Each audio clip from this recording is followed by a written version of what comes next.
pichações racistas na Unicamp, um tema importante que será discutido na edição de hoje.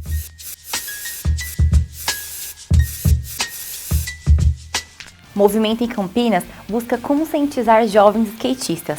É preciso usar capacete. E no quadro Espelho Olímpico você confere a preparação da seleção brasileira de badminton que treina aqui, em Campinas. Esses e outros destaques você confere agora no Espelho Urbano.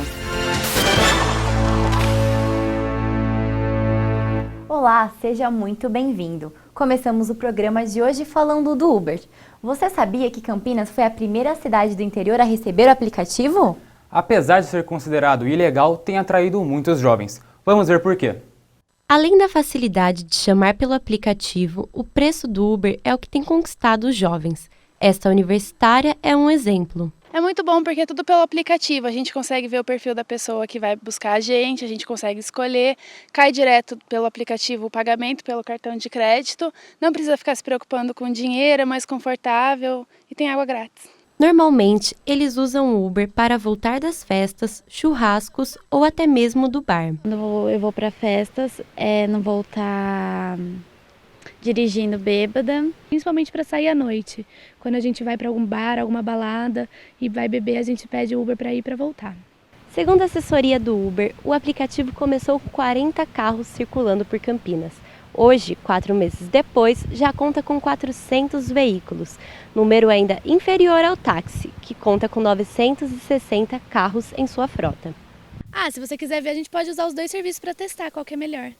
Convite aceito. O trajeto a ser percorrido é entre o Campus 1 da PUC e o Shopping Dom Pedro. Uhum.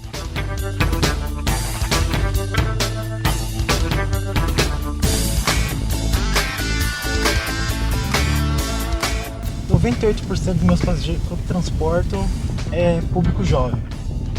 Público jovem, principalmente aqui da Unicamp e PUC.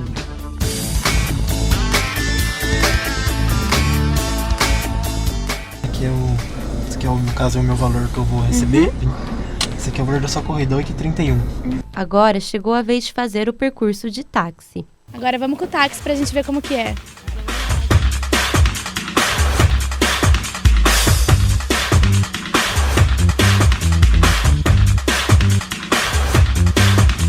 O valor final é de R$ 15,95. O presidente do Sinditáxi explica que o preço do táxi é maior por conta das taxas pagas. Primeiro ele precisa comprar o seu táxi. E a colocação é taxímetro, aferição de taxímetro pelo Inmetro. Você vai ter um custo disso aí entre 3 e 5 mil reais. Você vai depois pagar 6 parcelas de R$ 1.000 da padronização do seu ponto. Para quem ainda não usou, é importante ressaltar que o Uber aceita apenas cartão de crédito. Eles pagam no cartão, que é muito mais fácil, você não tem que ficar trocando dinheiro ou passando na hora, que eu acho que é mais rápido também o serviço. O Uber em Campinas é ilegal. A Prefeitura, em uma ação da Guarda Municipal e INDEC, está realizando operações denominadas anti-Uber para apreender os carros. Apesar das operações, a assessoria do aplicativo diz estar amparado pela Lei Federal de Mobilidade Urbana de 2012, que prevê o serviço de transporte privado de passageiros. Pelo jeito, a polêmica entre Ubers e taxistas em Campinas ainda está longe de acabar. Matheus, mudando um pouquinho de assunto, parece que o uso do capacete não tem sido muito frequente entre os skatistas. Amanda, inclusive a falta desse uso acabou na morte de um jovem, que fez com que a mãe dele criasse um movimento de conscientização. Confira na reportagem. Seja qual for a hora do dia, é muito comum ver jovens andando de skate nas praças de Campinas. Entre manobras radicais e quedas, o medo de se machucar não existe. Eu quebrei minha mão, fiquei 3 meses sem andar, mas nada que não foi na cabeça, nada demais. Ao andar de skate, um dos maiores perigos é a lesão na cabeça. Utilizar o capacete de segurança previne até 85% o risco de traumatismo craniano. Entretanto, esta não é uma prática comum aos skatistas. Incomoda também, não tem muito estilo, Incomoda um pouco na parte que a gente anda, né? Nunca sofri um acidente o suficiente para usar capacete no street. As justificativas para não usar o capacete são muitas, mas é o que poderia ter salvo a vida de Michael Braga, que morreu numa manobra nesta ladeira na Unicamp. A perda do filho levou Andréa Wanger a criar o movimento Sem Trauma, Use Capacete. Assim como a gente conseguiu, acho que como a sociedade evoluiu sabe, novos valores, como não fumar em ambiente fechado. No começo todo mundo reclamou, né? Foi difícil. Usar cinto de segurança foi difícil. Usar capacete na motocicleta foi difícil. A gente teve que se acostumar. Distribuição de adesivos, sorteio de capacetes e camisetas estão entre as ações de conscientização do grupo. A página do Facebook já conta com mais de 1000 curtidas. Saiu do nosso âmbito social. Então tem uma porção de skaters de outros lugares do Rio de Janeiro, de São Paulo, de Guaratinguetá, apoiando a gente. Não há dados oficiais do número de mortes pela queda de skate em Campinas. O médico e professor da Unicamp, Gustavo Fraga, fala sobre os casos que recebe no hospital. Aqui no Hospital de Clínicas da Unicamp, nós recebemos com uma relativa frequência em finais de semana, que existe dentro do campus um grupo de jovens que pratica o skate e muitas vezes sem dispositivo de proteção. Então, com uma relativa frequência, temos lesões menores, né? Alguns casos vêm procurar o hospital, mas já tivemos, infelizmente, casos extremamente graves em consequência do skate. Luiz Gustavo Dipp, amigo de Michael e integrante do movimento Sem Trauma, ressalta a importância do uso do capacete. Isso é conscientizar. Eu não tinha essa informação. Eu nunca tive essa informação que precisava mesmo usar capacete. E como hoje em dia, agora nesse momento, muita gente também não sabe. Também. E a principal objetivo mesmo é não esperar que aconteça com a própria pessoa ou com os amigos, assim, porque quem sofre mesmo é quem fica.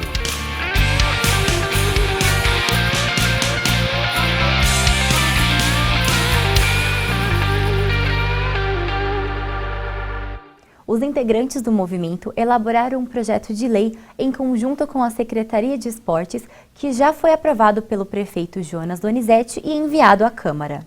O projeto prevê a colocação de placas em locais com pistas, praças e também a obrigatoriedade de capacete em campeonatos realizados em Campinas. E como todos já sabem, as Olimpíadas do Rio estão chegando. Isso mesmo. E no terceiro capítulo do quadro Espelho Olímpico, vamos falar do badminton, que participa pela primeira vez dos Jogos. Confira!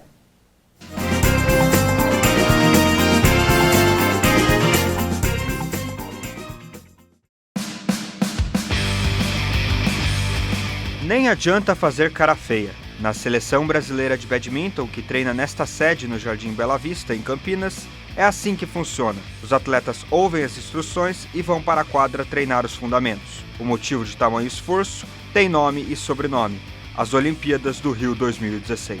Um esporte que mistura elementos do tênis e do vôlei de praia. É jogado com raquetes e uma peteca. Apesar de estarmos falando do segundo esporte mais praticado no mundo, atrás somente do futebol, o badminton, aqui no Brasil, ainda é pouco conhecido. O grande responsável de ainda não ter sido uma modalidade muito mais falada no Brasil e alguns países da Europa e por outros países aí da Oceania, é porque é uma modalidade pouco ainda transmitida pela TV. Longe de ser um esporte competitivo no cenário internacional, o badminton brasileiro aos poucos vem mostrando evolução, principalmente depois das recentes conquistas em jogos fora do país. É um processo que começou não só no último Pan-Americano com as medalhas, mas eu diria que começou já em 2007 com a primeira medalha Pan-Americana, e foi um processo que aos poucos veio crescendo e agora a gente vê um crescimento ainda maior, as pessoas estão conhecendo mais o esporte. Para quem ainda não conhece, o jeito de jogar é muito parecido com o do tênis, mas no lugar de uma bola, os atletas devem jogar a peteca, sem permitir que ela toque no chão. Aquele que deixar a peteca encostar no seu próprio solo ou arrebater para fora da quadra adversária, perde o ponto. É um esporte muito rápido, muito estratégico, de muito reflexo e muito técnico também. Apesar da enorme expectativa com relação aos Jogos Olímpicos, os atletas e a comissão técnica sabem que é preciso manter os pés no chão. Afinal, esta será a primeira vez que o badminton brasileiro participa de uma Olimpíada. Em termos de expectativas, o que nós temos como objetivo, as pessoas às vezes pensam que é um objetivo pouco ambicioso, mas não é ganhar uma partida no grupo. Isso colocaria os nossos atletas entre os 20 melhores da Olimpíada, o que seria excelente para o badminton brasileiro. Durante os Jogos do Rio, serão disputadas 5 provas de badminton, as masculinas e femininas, simples e em duplas e as em duplas mistas. O Brasil já tem garantidas 2 vagas nas provas de simples masculino e feminino, justamente por ser o país sede. A lista com os demais atletas classificados para as Olimpíadas será divulgada agora em maio. Independente do resultado final, todos aqui sabem que o esporte no Brasil ainda tem muito a crescer. E eu espero que o resultado seja bom, porque é uma grande oportunidade para o próprio esporte usar isso como uma vitrine para conseguir mais praticantes e investimentos. Nós temos o fator de jogar em casa. Esporte é aquilo, pode acontecer tudo a qualquer momento, então a gente tem que treinar, fazer nosso melhor. Eu tenho certeza que o Brasil vai fazer muito bem nos Jogos.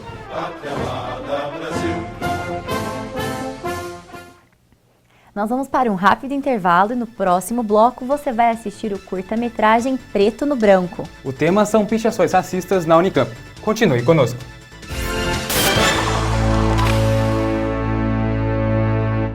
Todo mundo tem um amigo especial. A PUC Campinas tem vários.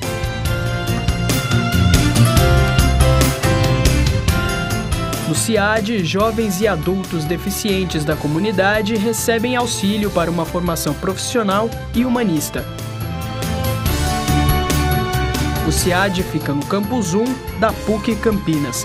Para mais informações, ligue 3343-7116.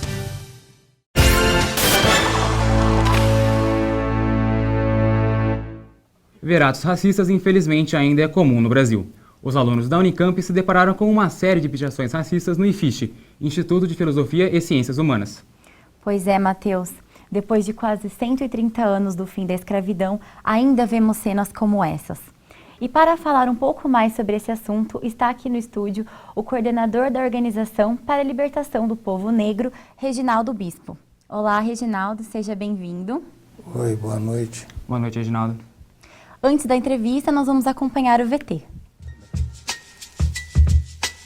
Esse tipo de atitude, essas pichações, essas agressões, elas não me causam grande surpresa porque para mim não é novidade que nós estamos num país racista e que, consequentemente, a universidade também vai ser um espaço racista. Não é a primeira vez que aparecem pichações racistas, a diferença é que agora essas pichações tomaram uma proporção na mídia muito maior. Eu fiquei muito mal com aquilo, mesmo não sendo, não foi uma coisa diretamente para mim. Eu sinto que me feriu, pois eu também estou nessa posição, eu também sou negra.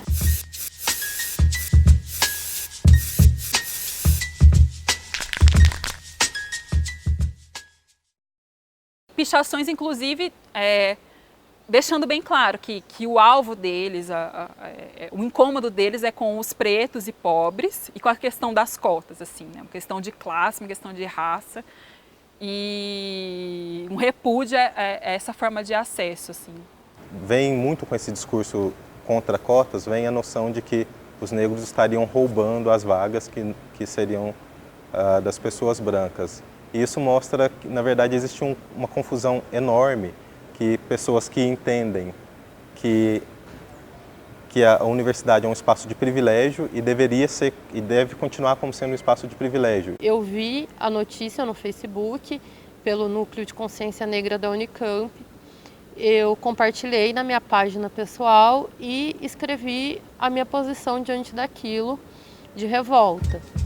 E logo após eu ter postado isso, o primeiro comentário foi que tudo aquilo teria sido plantado, ou seja, que aquilo foi inventado.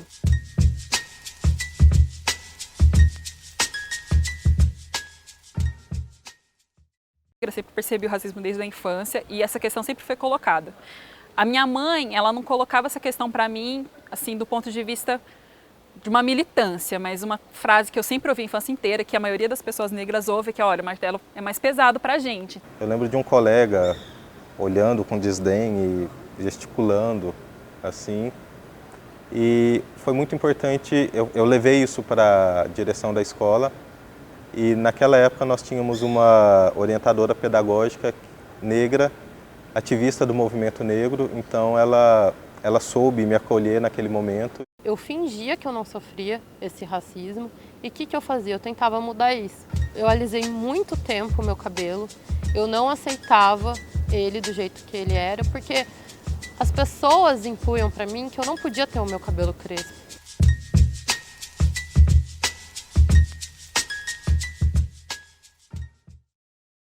foi por meio do contato com algumas pessoas que em conversas foram me abrindo me colocando alguns questionamentos, foram me indicando algumas leituras, que eu comecei a perceber que esse era um campo bastante interessante para eu pensar. Nas redes sociais, eu comecei a ver que muitas outras pessoas passavam por isso. Eu comecei a entrar em grupos que combatiam o racismo e eu via depoimentos de mulheres iguais, com a história igual a minha, assim. Depois que a gente começa a perceber algumas coisas e estudar e ter acesso às pessoas que vivem a mesma experiência que a gente, mesmo próximas, ou às vezes através de um livro de um autor negro que você nunca tinha ouvido falar que era negro e que existia, é um caminho sem volta, assim. E aí a gente começa a construir as coisas e não conseguir... começa a conseguir coletivamente enfrentar coisas que você já percebia, mas que sozinho a gente acaba abaixando a cabeça e muitas vezes deixando passar, assim.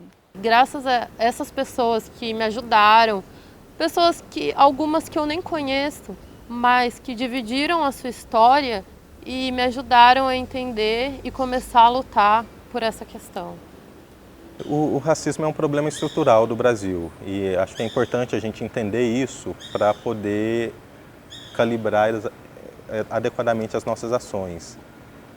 Ser estrutural significa que ele vai afetar as áreas mais estruturais da sociedade. A educação não vai estar fora disso. Então, uma sociedade estruturalmente racista, ela vai produzir pessoas que têm comportamentos racistas. Vamos usar então essa prova, né, do racismo escancarado na parede como uma ferramenta para a gente falar, que faz um tempão que a gente está falando de racismo na universidade, agora apareceu mais isso. O que a gente vai fazer? O que a instituição vai fazer? Em outras universidades com cotas na graduação, foi um processo semelhante ao que está acontecendo aqui. Assim que se implementaram as cotas, os episódios de tensão racial, os episódios de racismo começaram a se manifestar com maior intensidade.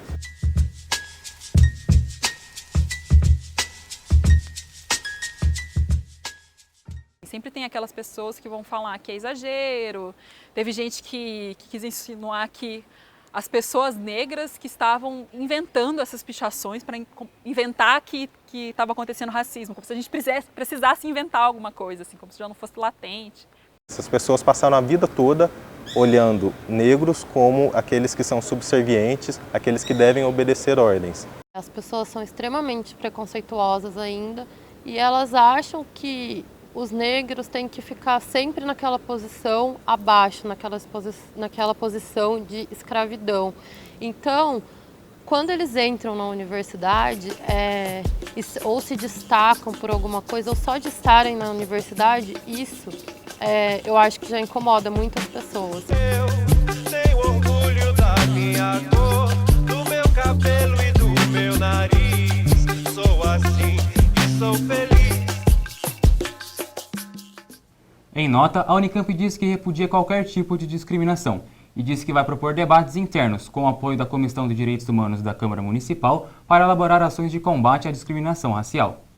Reginaldo, depois de ver o curta-metragem, você acredita que as pichações racistas têm relação com o aumento de negros na universidade? Nós não temos dúvida em relação a isso. A sociedade brasileira é muito conservadora, é muito racista por conta dos seus antecedentes coloniais e escravistas e ainda hoje acredita que os privilégios devam ser todos seus. E, Reginaldo, qual que é o papel do movimento negro, né, quando essas manifestações começam a ser mais recorrentes? Né? Olha, nós passamos de uma fase de manifestações de protesto simplesmente para um processo hoje que se foca na organização e na construção de um projeto político que visa organizar a população negra para reagir efetivamente a esse processo racista que se transformou em algo bastante natural em todo o país. Existe algum tipo de ação que vocês estão promovendo dentro ou fora da universidade? Fora da universidade, nós temos várias ações. No Brasil hoje, o centro das nossas atenções é na construção do projeto político do povo negro para o Brasil e na campanha pelas reparações históricas contra o colonialismo, o racismo e o escravismo. Reginaldo, Como que você acredita que esses ataques possam ser combatidos de forma efetiva? Bom, a primeira ação, sem dúvida nenhuma, é a denúncia. Porque isso, por um lado, intimida o covarde que não aparece. Isso a gente observa na universidade. No campo, eles cometem atentado contra quilombolas indígenas, né? Então, no campo, eles são mais ousados porque contam efetivamente com o apoio do aparato estatal. E nas zonas urbanas, é a questão do genocídio do povo negro, através das ações dos órgãos de segurança do Estado, a Polícia Militar em particular e de grupos de extermínio. A nossa luta tem sido no campo da denúncia, no campo das manifestações, no campo jurídico e no campo da resistência concreta. Nós fazemos demonstração na cara do racista, na cara do Estado racista, na cara dos comandos da PM no Brasil inteiro. Certo. Bom, Reginaldo, nós agradecemos a sua participação aqui no estúdio, aqui no Espelho Urbano. Muito obrigada. Não tem de quê, precisando. Obrigado, Reginaldo. Não saia daí. No próximo bloco você fica por dentro das dicas culturais. Voltamos já.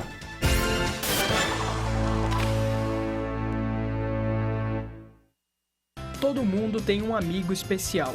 A PUC Campinas tem vários.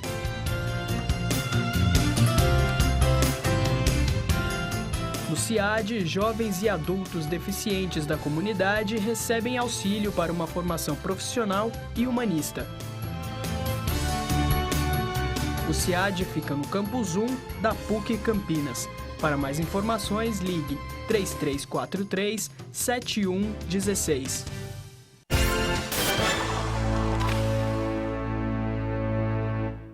Vamos falar agora de animal de estimação. Eles gostam de brincar e adoram um carinho. Matheus, você sabe de qual animal eu tô falando? De cachorros, não? Chegou perto. São os gatos. A cada ano que passa, cresce mais a preferência pelos felinos. Vamos entender o porquê na reportagem. Ah, os gatos! Quem resiste a esses bichanos? Ao contrário do que muita gente pensa, e apesar de serem considerados pela maioria das pessoas como independentes, os gatos também precisam de muitos cuidados. O felino, ele é um animal que esconde muito sintomas. Quando ele fica doente, quando ele tem qualquer problema, normalmente ele não aparenta isso. Então, isso faz com que as pessoas muitas vezes tenham essa sensação, essa impressão que o gato é um animal mais independente, ele é um animal que não precisa de tantos cuidados, mas isso, na verdade, não procede. Segundo a Associação Brasileira da Indústria de Produtos para Animais de Estimação, o setor pet movimentou em 2015 mais de 15 bilhões de reais. Isso significa que é um dos setores que mais cresce no país, em torno de 7,5% ao ano. E quem pensou que são os cães que dominam o mercado se enganou. Atualmente, a população de gatos é a que mais cresce no país. Até 2020, serão mais de 52 milhões de felinos no Brasil. Nesse cenário, o que não falta é encontrar gente apaixonada por essas criaturas, como é o caso da Mariana. E eu sempre quis ter gato, que eu sempre gostei. Diferente do cachorro, o gato ele é mais independente. O cachorro ele precisa mais do dono, ele gosta mais de carinho e tudo mais. O gato ele é mais autossuficiente. Então hoje em dia, à medida que a população está migrando mais para apartamentos, para ambientes menores, o gato ele acaba se tornando um animal muito mais conveniente, de uma certa forma, para as pessoas. E quando o assunto são os produtos destinados para os felinos, cada vez mais empreendedores investem no mercado pet. Esta loja de grande porte, por exemplo, dedica 1/3 de seu espaço aos bichanos. São shampoos específicos, rações dos mais variados tipos, brinquedos e até florais. Você tem que ver qual se enquadra mais, né? De acordo com o comportamento que o gato vem tendo. E aí você faz as gotinhas. Você pode fazer direto na boca, como pode ser diluída na água também. As duas gatas de Mariana, a Abigail de 7 meses e a Berenice de 10, possuem RG, páginas pessoais no Facebook, além de um quarto recheado de brinquedos só para elas. Então, eu fiz esse RG para elas. É uma ideia bacana, assim, é uma brincadeira só, né? Eu resolvi fazer delas duas. Mas será que tem alguém que ainda não gosta desses bichinhos? É sempre assim, quem não tem, fala que eu não gosto de gato, não sei. Mas quando você tem, você fica apaixonado.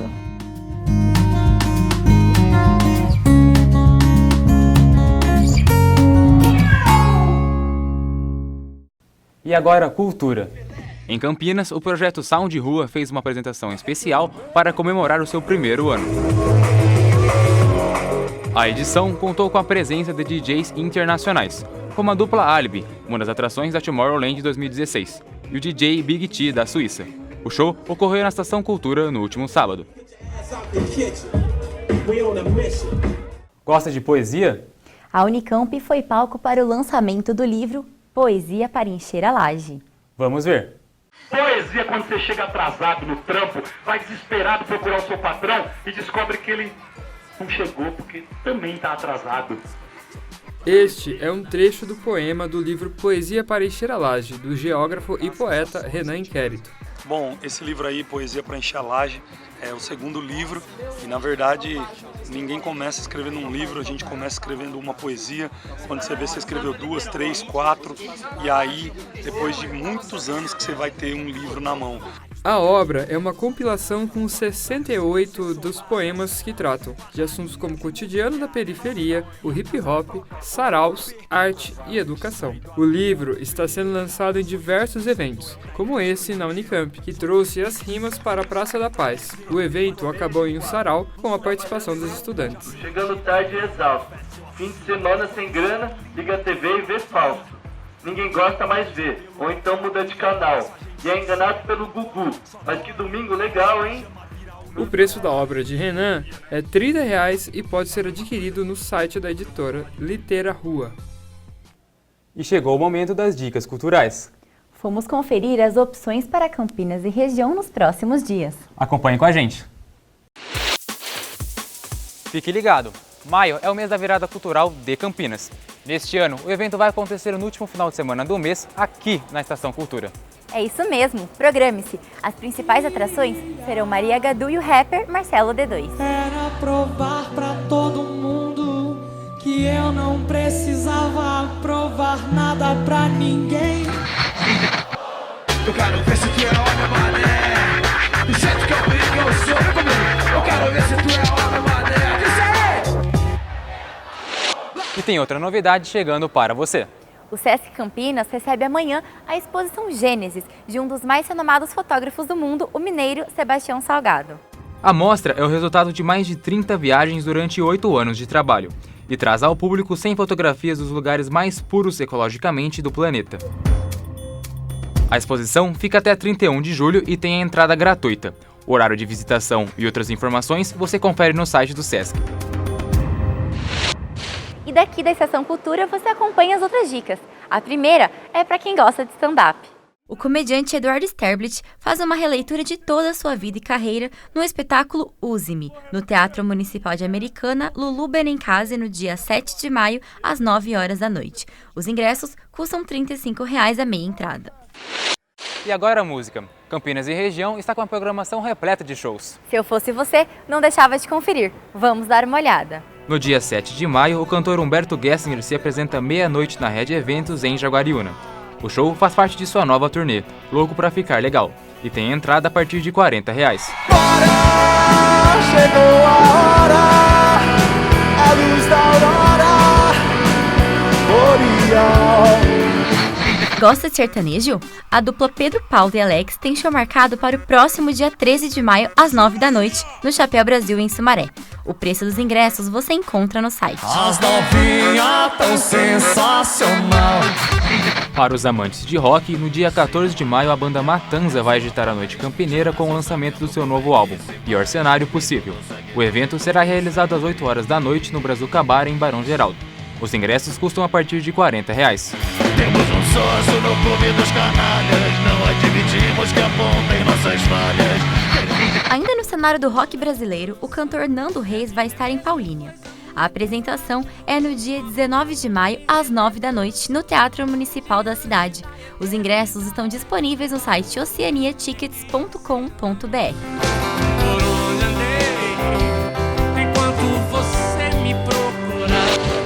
E essa foi mais uma edição do Espelho Urbano. A gente encerra o programa de hoje com imagens do Salão de Rua Especial 1 Ano, que aconteceu aqui na Estação Cultura. Até a próxima! Até mais!